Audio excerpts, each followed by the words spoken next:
We have finally made it to season 50. This is a big moment for a lot of people. I know a big portion of the Survivor fan base started in the new era.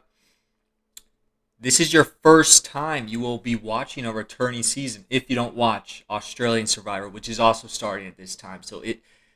Survivor season's busy. I have faith in all my picks and I believe in them, but I don't know if it's me lying to myself or if it is actually what I believe. Time will tell. I'm very good at deluding myself. Kicking off, we got Savannah, and I think Savannah is probably the person that is going to have the hardest time surviving the pre-merge.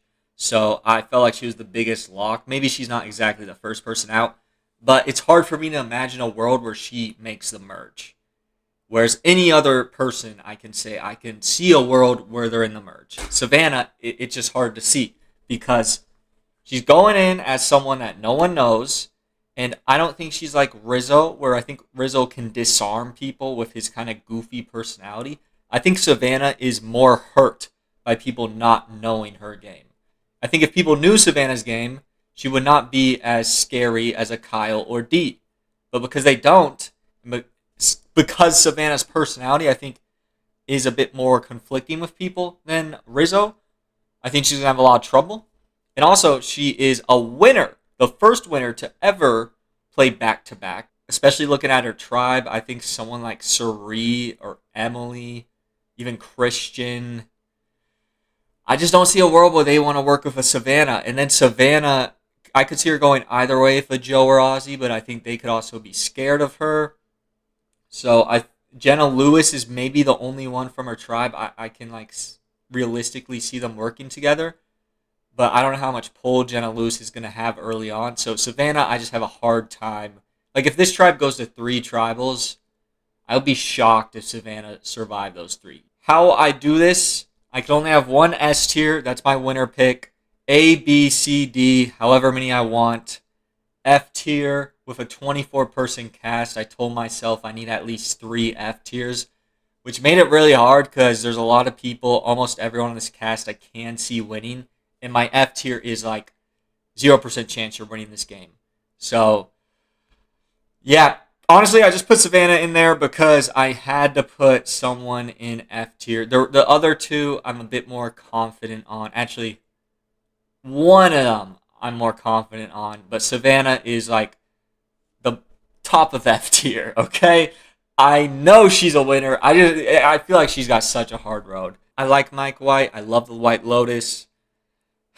This is another thing where it's like, I think Mike White is going on to a tribe that I don't see there being a ton of people that he will be able to have a close relationship with. Also, when it comes to people that have 3 people from the original seasons, I'm trying to sacrifice one of the people from each of those seasons. So Christian and Angelina, while I am nervous about Angelina, Christian I think will be safe for at least the merge. Mike White, I can just see him not getting his footing early on. And then when it comes to winner potential, I'm not sure how much fight he'll have when it comes to winning. There's these preseason interviews and you're talking about how there's other people you would like to see win. It just gets me a little questionable, and with the returning people, I am excited to see them change, but I am taking into account how they were the last time, and I have to take into account the fact that when he got to the end of David vs. Goliath, he did let Nick kind of take it from him when Mike White did play an incredible game that I think if he really stuck to his guns, he would have won. Now, Emily, I could be wrong again with because for season 45, I had Emily as my first boot because she was coming in hot, and obviously that did show in season 45 where she did come in hot and very well could have been the first boot, but we saw the course correction and she was able to play a game that it seems like she looks back and has a little bit of regret for becoming a little softer, but it ended up resulting in her making it further. And I really liked starting game Emily. She was very fun and confrontational, but I don't know if that is the way to go. I have her in C tier because I do think there's a world where Emily can win. The main things I think she needs to work on. I mean, she can have a bit more bite, but it can be in like a Tyson way where it's a bit more cheeky than like the confrontational, going to call out Bruce on the barge on day one. So I'm interested to see if that's how Emily takes things because I could very well be wrong. Emily, I think, is when I was doing my boot list, Emily was kind of ones I couldn't really find a place to fit. So this is kind of just where she slotted in. So this isn't one of the ones I'm the most confident about, but it's really going to come down to, I think, Emily's first three-ish days. Just seeing how she clicks with people like Savannah, Devins, Joe. That's where I think it's going to land for Emily. I love Suri. I am putting her as a pre-merge sacrifice, hopefully, so I can keep a lot of other players longer in the game. This sacrifice should count for like 20 Chuck E. Cheese coins, whatever that would convert to. This is a big sacrifice, okay? So I'm going to say why I feel this way. I hope I'm wrong, okay? What is the most likely outcome for Suri to get out? Some bullshit. That's how Suri always goes. It's some bullshit. It's from her first season to her last. Suri will go out from some bullshit. What do we know Christian and Rick Devins have? The Billie Eilish Boomerang Idol. Jimmy Fallon's whatever. I don't remember if it was an idol or not. But Jimmy Fallon holds my fate in my hands. Who is the most likely person to get screwed from that? Suri. I've been having dragon dreams. Not you, phone. Suri. She is in my 10 favorite players ever. Possibly 5. She is, I love Suri. Legend. Absolute legend. Someone we knew was on 50 back when season 34 ended. Okay? She was destined to have another go. But I'm just scared for her. I think the tribe she's on isn't the most compatible. Obviously, her winner potential has to be high. I got it in B. A is for the people that I was considering to be my winner pick. So Suri's probably like the closest you could get to A, but I love Suri. But realistically, I think her best shot at winning recently was Australia versus the world. I don't see this cast letting her get to the end. Charlie is an F tier for winner potential just because it's tradition. I don't hate Charlie, but I hate him. This is where I got Charlie. I think Joe is good, and I didn't want to put him in F tier, but I really think like 48, he didn't have enough time to reflect on from what I'm hearing. There's like the Mike Bloom interview where he calls practically everyone a friend besides like the people he actually had experience with on the island. He was like a bit more cautious with. That should clue you in. You can't trust these people. I don't know how Joe wins. I don't see a world where Joe gets to the end and plays a winning game. You need to be diabolical. You need to be killer.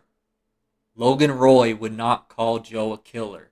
Even though I remember my preseason for 48, I remember the eyes he was giving scared me, and those were killer eyes. But he's genuinely a great guy, and that's why I don't think he's going to win. You might have noticed that I haven't had anyone from what people are calling the disaster tribe yet. That's because I don't want anyone from that tribe to go, so I'm going to be real. I'm going pure in delusion. I think that disaster tribe is going to be weirdly symbiotic, and they're going to get along despite it being a group of very different personalities. I did have Angelina going earlier, but I was like, I can't have Angelina. I think she was in the 3rd spot. I think I swapped her and Emily. I just kind of came around to I can't have Angelina going out 3rd. So I want more Angelina episodes. Let me just predict her to go 18th. And this is what I'm talking about bias. Incredibly biased. But I'm worried for Angelina on the starting tribe. There's a feud going off Colby, and that could just be pregame nonsense that the second they hit the beach means nothing. But it could be something, and I don't think Angelina's winning a feud against Colby when Colby is way less threatening, and he already has Stephanie in his back pocket. As for winner potential for Angelina, it goes C tier because I kind of like what I'm hearing, but just off of like David versus Goliath, and if I didn't read or watch any pregame stuff, Angelina would be F tier.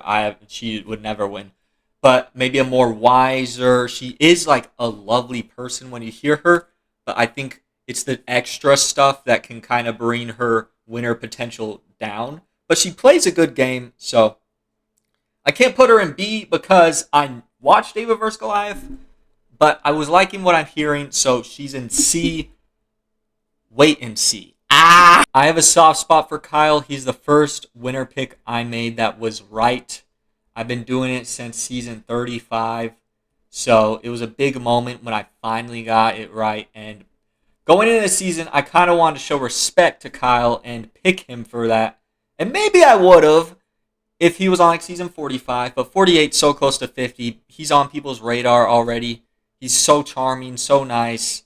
I'm kind of expecting like an Ethan Zahn in All-Stars game from Kyle, where he might not make it that far, but I think he's going to like prove that he had some game. Because you watch Ethan Zahn in All-Stars, he makes it a lot further than you thought, especially in a season that's like known for the winners getting picked off. Winner potential is C because I don't think anyone's going to let a winner get to the end, but I also know Kyle is very good at the game, so I'm not going to count him completely out.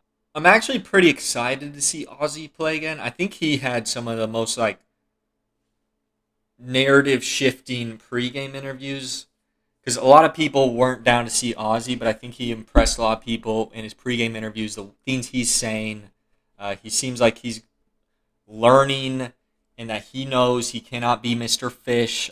I Game Changers should have taught him we cannot be Mr. Fish anymore. It just won't work. They don't care for Aquaman. Bro, this is new era. I mean, the puzzles he'll probably be shit out of luck on. But endurance, that sort of thing, I don't give a damn how old Ozzy is. I'm betting on Ozzy 100 times out of 100 against Riz God. Respectfully. I kind of have him being swap screwed here is like the range of the people, I'd say from Angelina to the ending with the Nets person. But I do think Ozzy, even if he goes early, can improve on his reputation. I think Devins is going to live dangerously, and it's going to lead to a game that if he's able to get to the end, he will have high win equity. Like, regardless of how Devins is, if he gets to the end, he's one of the type of people that probably did enough crazy moves to get to the end and win. So I have him in B tier for win potential. He didn't end up falling in that group yet. We haven't any A tiers. We're getting close, but I just think Devins is too shady. There's a lot of people saying he's smiling a ton pregame, and yeah, that might just be how he is, but people don't like that much smiling, okay? Devins, you're too shady, especially with Edge of Extinction. That season is known for, like, Devins being crazy. Edge of Extinction is actually a good season, and don't let people tell you otherwise. That Manu tribe is one of the best tribes ever constructed. Though, that tribe is so fucking... The mental gymnastics I had to do to myself to get Q into the damn merge. I have him as my merge boot, and he is in a lot of danger, I think, to go early. I think if he goes into the tribe and can do... He needs to do Tony's at Winners at War times 11. He needs to be so calm. He's too big of a personality, and it's scary. He can't even do hide and seek, freeze tag. No games, Q.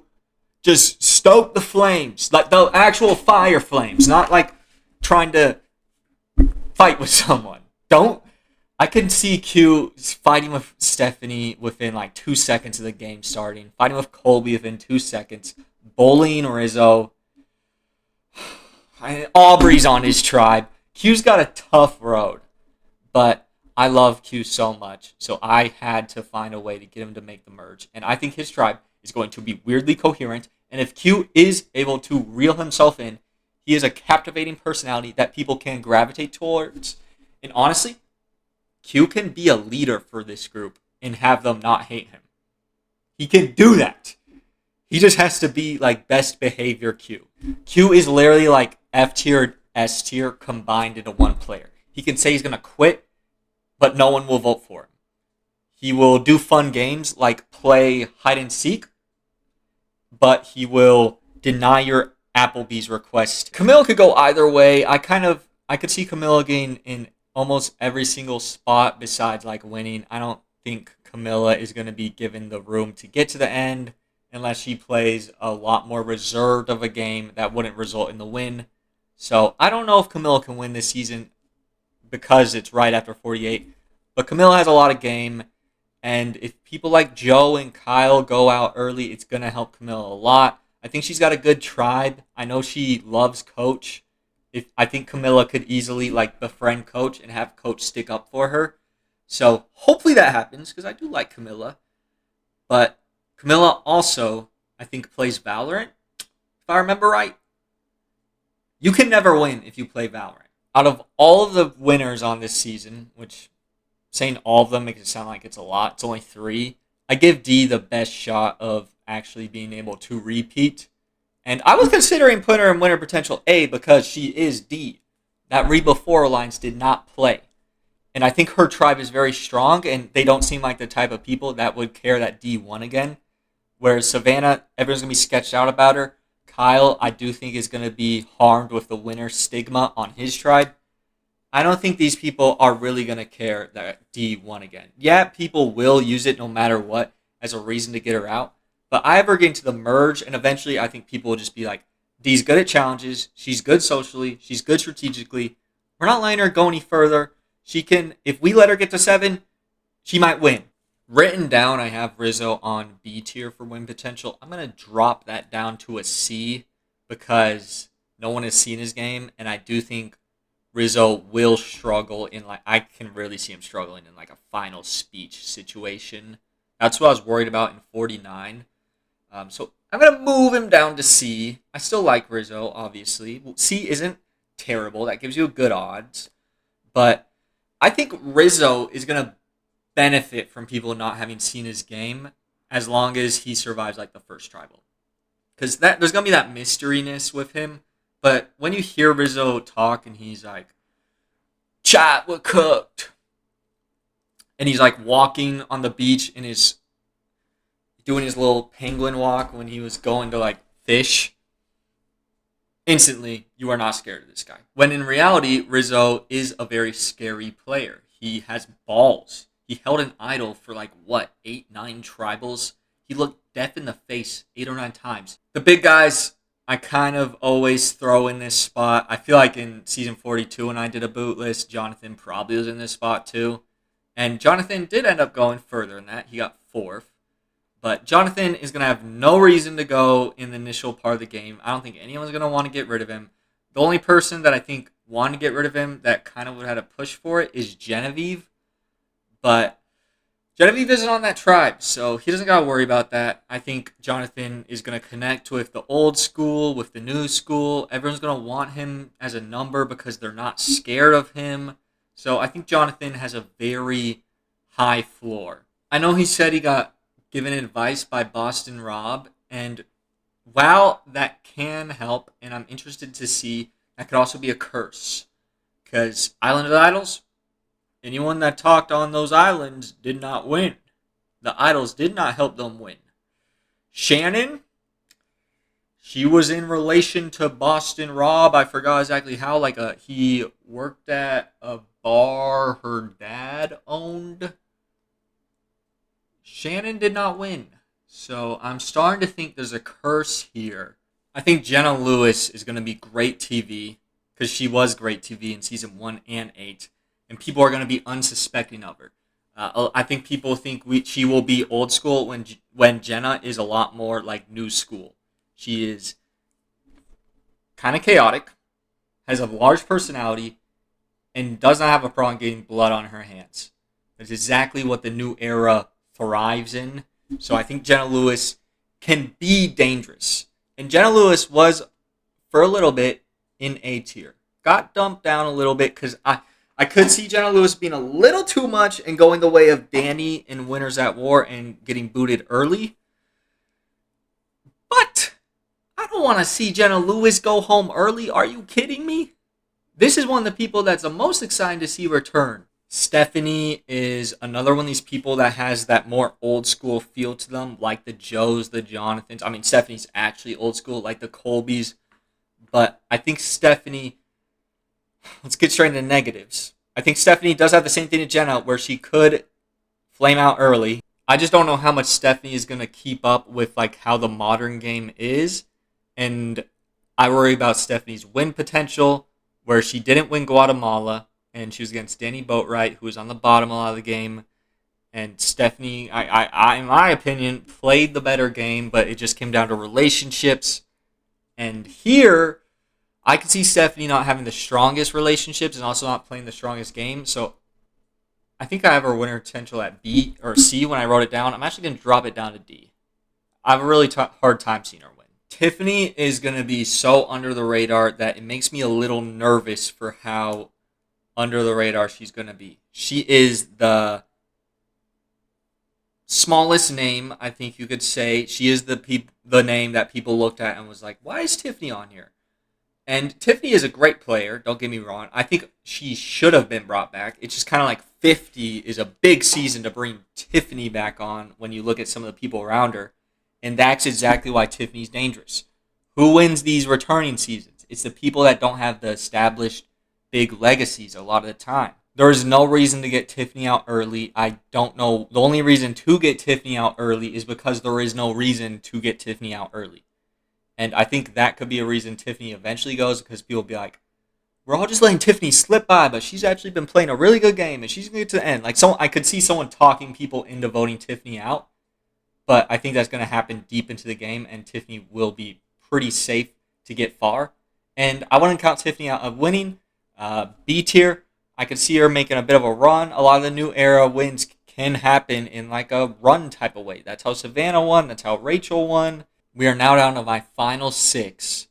And 5 of these final 6 are A tier or higher for me. So I kind of just dumped all the people I think could win into the top 6 besides one person. I didn't even know I did that until I looked at this list. That's funny how that worked out. That tells you the people I'm the most confident in. So number 6, though, I have this Christian. He gets 1 spot higher. And I love Christian. I don't see him going out early. Everyone's going to love Christian. Maybe Suri tries to go for Christian because everyone loves him. I think that puts Suri in more danger, honestly, though. There's a game called Blood on the Clock Tower that is on RHAP a lot. And Christian never goes early on that. And I think that's literally because nobody wants to see Christian go early. No one is going to want to do that. They love Christian. Even with the David versus Goliath people, I think they're not going to vote out Christian because he's fucking Christian. Aubrey's difference in where I believe her threat level should be and where it's going to be going into the game is the biggest difference out of anyone in this group of people. Aubrey's going to be underestimated and thought of as like Edge of Extinction Aubrey, when Aubrey is a killer. She is great. I think Michelle earned her win, but Aubrey was incredible in Koran. In Game Changers, she might have not got a ton of screen time, but to go from a season 32 to season 34 and you get 5th place shows you are still great at the game, regardless if like maybe she didn't do as much on screen. Aubrey's got game, and I think a lot of people are going to be underestimated by Aubrey. In my headcanon, Q does not go for Aubrey because he knows Aubrey was setting people up left and right. So he wants to work with that and not go against it. And also that it feels like a Q thing to do, to work with Aubrey instead of go for her at the start. Even though I know he said some things like he needs to get Aubrey out for being Aubrey if he's getting Mo out for saying she loves Aubrey. I think Q could work with Aubrey and do a lot of damage in this game. Aubrey is good at working with the chaotic people. She worked with Debbie for 2 seasons. She can handle Q. The reason she is not my winner pick and I don't have her getting in the final 3 is because if she gets in the final 3, she's going to make a good case and will at least get close to winning, so people aren't going to want to do that. And I don't see her challenge ability putting her through to the end. So I think people will catch on to Aubrey being really great at the game, and they'll take her out before then. I wanted to make Coach my winner pick so bad. And I'm honestly, even though he's not my winner pick, I would rather have Coach win than my winner pick. A coach win for 50 would be my favorite thing ever. He is the best character in all of Survivor. He is legendary. He is the Dragon Slayer. He's the person I'm the most excited to see. I've never seen Coach live. I'm so excited to. He's one of those people that I'm going to remember this premiere for being the first time I saw Coach on my screen live. And I cannot wait for that. And I constructed his boot to be iconic. He's going to go out in fourth because everyone's going to be scared of him getting the votes to win at the end. And fire making will not be voted to make it into the game, but it's going to be a tie vote, so they will do fire making. And Coach will lose to the winner. And as that fire goes and his torch is snuffed, you hear the eagle screech, and he does that final walk to be the last man in the jury. It's the most cinematic way to end season 50. Besides the fan fiction, I think Coach has a lot of things actually going for him. One, it seems like literally every person on this cast wants to work with him besides Jenna Lewis. And even her reason is like just some bullshit about like smut fantasy novels. So I don't think even Jenna Lewis actually doesn't want to work with Coach. I think she's just chatting. So I think Coach is a lock to at least make it. Again, I don't want to say lock to the merge because of how many people are probably going to go pre-merge, and a tribe swap can screw anyone. Coach is a lock until a change happens in the game through a tribe swap or like a temporary tribe or whatever they plan on doing. As long as the tribe situations stay, Coach is fine. Colby is in D tier, which might make you think that I'm not high on him as a returning player. I actually am. One, I just like seeing all the people from Heroes vs. Villains return after that season. We need to get Randy and Sugar out there. You know, we need a Jerry, obviously, James. I think Jerry and James should both be out. And Amanda.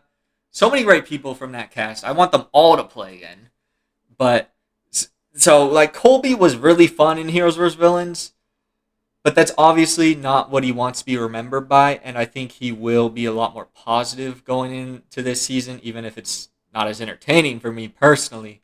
But Colby, I just don't know if I can put any higher than D because of the sample size of him playing games that are just not suitable to what a winning modern Survivor game is. And it's hard for me to imagine Colby can switch on to a winning Survivor game. I know he's more in tune now. I'm not putting him in F. I think there is a world where that happens. That's why he's in D, not F. He's passing. People won't be threatened by him. They will like him, but he could go the route of like Jake from 45, where people kind of like him, but they can't really vote for him because of agency or whatever reason. The two people next to him just played more dominant games. Chrissy has the same theme as Angelina, where she can be a bit off-putting to people. And I think that is why Chrissy lost. And I love Chrissy. I think Devin could have beat Chrissy. Devin was my winner pick also on season 35, so maybe there's some bias there. But if it was Devin, Chrissy, and Ryan, I think Devin has a very good shot at winning because of his relationship with people and him also playing a great game. But Chrissy was still very good at the game. And I do think this cast will not care as much for like the personal relationship aspect of things when it comes down to voting. They will care about like the game played. Her being in the, second place spot means I do think she can cop a couple votes at the end. It really just comes down to, I think the person next, if you don't know who it is yet, I'm not going to say it. Drop the Jenna, keep the Eve. But I think Chrissy has a very good shot at winning. I really want to see her get to that final portion of the game just because she is the person that got the most screwed by final fire making, because at least like she won immunity and felt like was punished for it because she got information. I was like, oh, fuck. So yes, I'm running it back with Genevieve. She was my winner pick in season 47. I had to pick her the second she mentioned Expedition 33 to Mike Bloom. I just had to. I was like, she knows too much ball. She's winning. She mentioned Baldur's Gate 3. She mentions Expedition 33. She's winning. Realistically, I was going to land on this anyway. It was between her and Coach, and shocking. Those are the two people I'm the most excited to see back. So definitely not biased here, but I think Genevieve's very much in danger at her first tribal, second tribal, maybe third. Early game, she is in danger. So I'm at risk. I'm putting a lot on the line here. The last person I picked that didn't even make the merge was Chelsea in season 39. So all my people have at least made the merge. I'm putting a lot on Genevieve right here. And I'm scared for her. I have faith Genevieve will win. That's why she's my winner pick. But there's some freedom in if she does go first, then I don't have to okay, I got it wrong. So we'll see how it goes. Regardless, I'm very excited for season 50.